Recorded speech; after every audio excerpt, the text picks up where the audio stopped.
Rebonjour. Alors, je vais continuer l'enregistrement ou bien la séance de l'échantillonnage.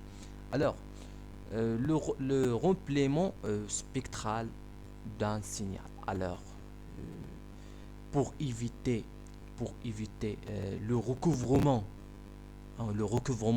d'un signal, comme je viens de dire dans la première, ou bien comme j'ai dit dans la première séance, on va utiliser un filtre anti-repliement. D'accord. Ici, pour éviter le repliement ou bien le recouvrement de, des signaux, je vais satisfaire une condition pour, ne pas avoir ce problème. Alors, voilà, le premier cas, voilà mon signal, ou bien mon spectre, ou bien mon signal X de F. Voilà, il est représenté de moins Fc jusqu'à, ou bien la fréquence d'échantillonnage.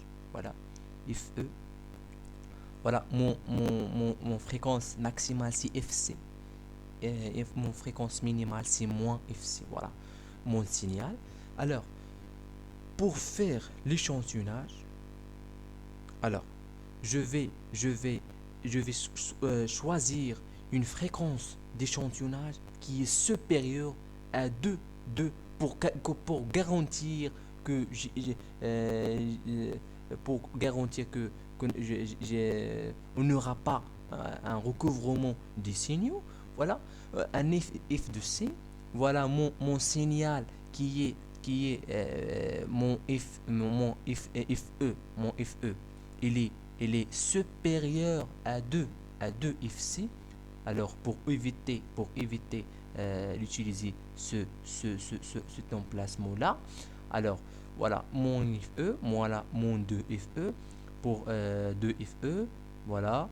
Donc pour la fréquence d'échantillonnage, il existe, il a une fréquence qui est maximale et une fréquence qui est minimale. La fréquence maximale, c'est la fréquence maximale de premier signal plus la fréquence d'échantillonnage, donc plus la fréquence d'échantillonnage.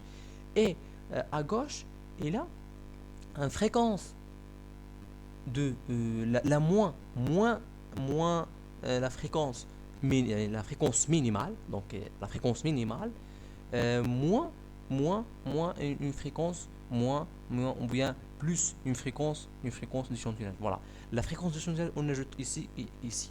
Voilà, donc à la droite et à la gauche. Voilà le 2FE, voilà le 2FE plus bien le 2FE moins le FC, et ici le 2FE plus le FC. Le FC c'est la fréquence maximale de mon signal.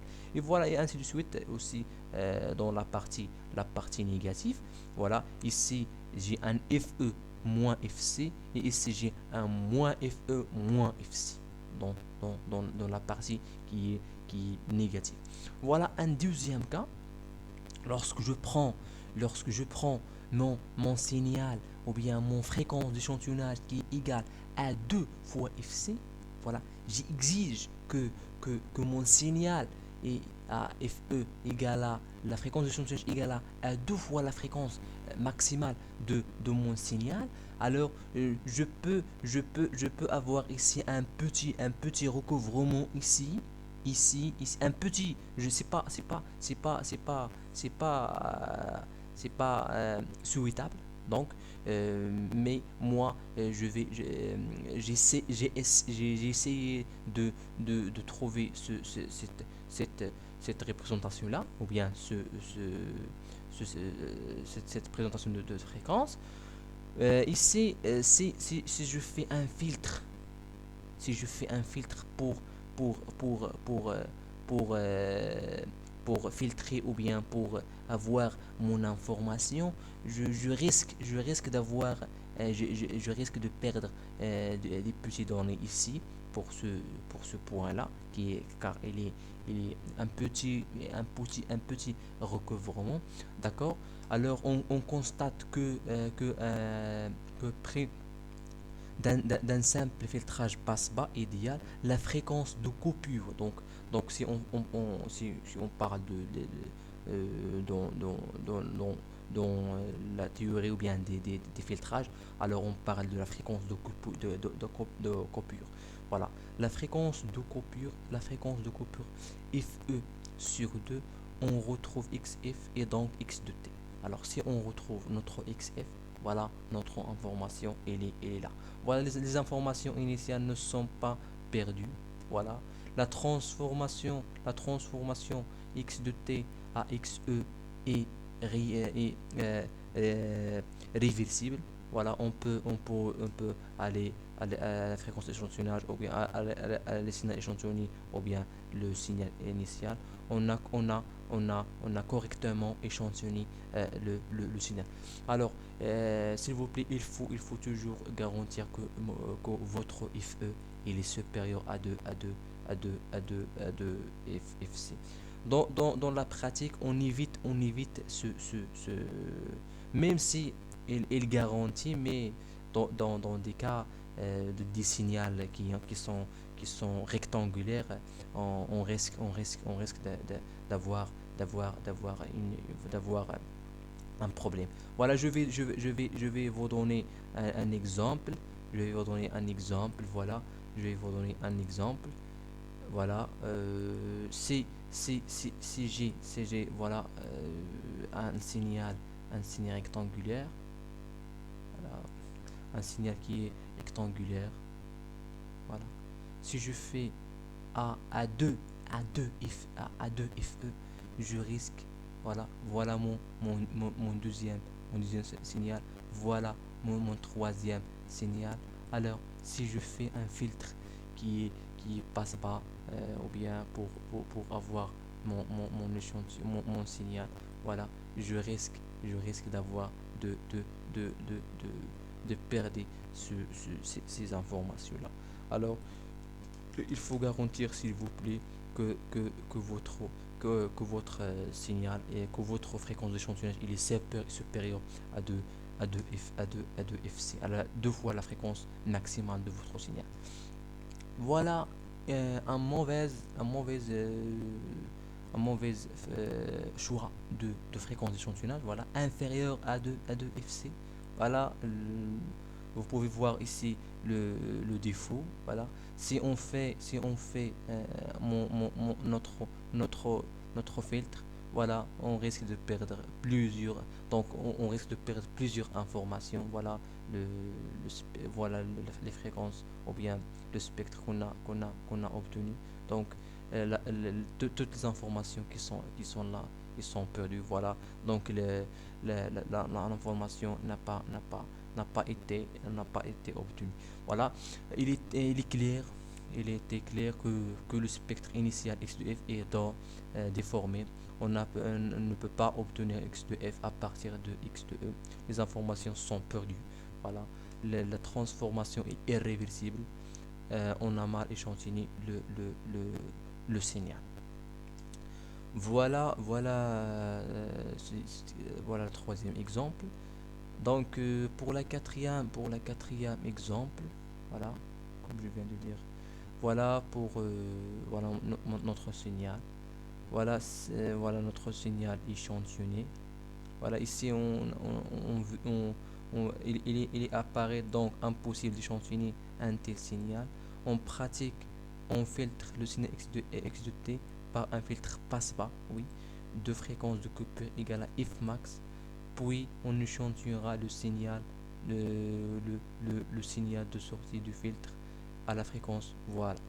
Donc on fait pour garantir qu'on ne peut pas que on va pas perdre notre donnée. Alors on fait un filtre passe-bas. Comme je viens de dire dans la première séance, on fait un filtre anti-repliement. Rappelez-vous de ça, s'il vous plaît, ou bien revenir à la première, c'est l'introduction qui est très important. J'ai expliqué tout ça. Voilà, on fait un filtre anti-repliement à l'entrée pour ne pas avoir les recouvrements de signal. Et après, on fait un filtre, ou bien on fait notre échantillonnage à la fréquence à la fréquence, ou bien un FE supérieur à FC pour pour euh, avoir, pour ne pas avoir le recouvrement. Pour faire ça, voilà, j'ai déjà expliqué ça. Pour faire ça, une fréquence Fmax au-dessus de laquelle on considère que les harmoniques construisent le signal utile. Les fréquences au-dessus de Fmax sont alors supprimées par le filtre. Voilà, le filtre il supprime, voilà, les fréquences non désirées, ou bien comme celui-là, voilà. Et l'échantillonnage se fait à FE supérieur à, à 2 à 2 à 2 Fmax. D'accord. Alors, je vais continuer, je pense. Voilà, la théorème de Shannon, voilà, comme je viens de dire. If E, Shannon, il dit que si vous avez besoin d'échantiller votre signal d'une manière correctement, voilà, choisir un if E supérieur à 2 if max. Voilà la théorème de, de Shannon. Alors, pour reconstruire, comment peut-on rétablir le signal x de t à partir de l'échantillon? Voilà, j'ai mon signal qui est échantillonné. Alors, pour avoir mon signal de départ, il suffit de multiplier ça par un rectangle pour avoir mon, mon premier, mon premier signal. Voilà le signal échantillonné. Voilà, moi j'ai besoin de mon premier signal. Alors je vais multiplier par un rectangle ici. Et je fais la transformée inverse de Fourier. Alors voilà le h de f1 sur fe. Voilà comme je viens de dire, il faut multiplier par un rectangle. Voilà, et vous trouvez votre signal de départ en fréquentiel. Le H, voilà, c'est un rectangle. Si euh, vous avez suivi les, les derniers diapos, j'ai expliqué, voilà le rectangle. Voilà, fonction rectangle. Voilà, on multiplie le signal par une fonction rectangle pour avoir le signal de départ. Voilà, donc c'est tout que j'ai. Voilà, d'accord, attendez, le signal continue obtenu à partir de. Voilà, on multipliait, voilà, le h de f, le x échantillonné fois le h de t, voilà. Ça, c'est un sinus cardinal, donc c'est le sinus de PFE t sur le sinus de PFE, fois donc sur la somme de k, xk, ke, voilà, fois le Dirac de t, voilà, mon signe échantillonné, fois le sinus de tout ça, voilà, x de t égale à la somme de k, te, fois le sinus de pi, ft, k, te. Comme je viens de dire, voilà notre Dirac multiplié ou bien convolué de ça.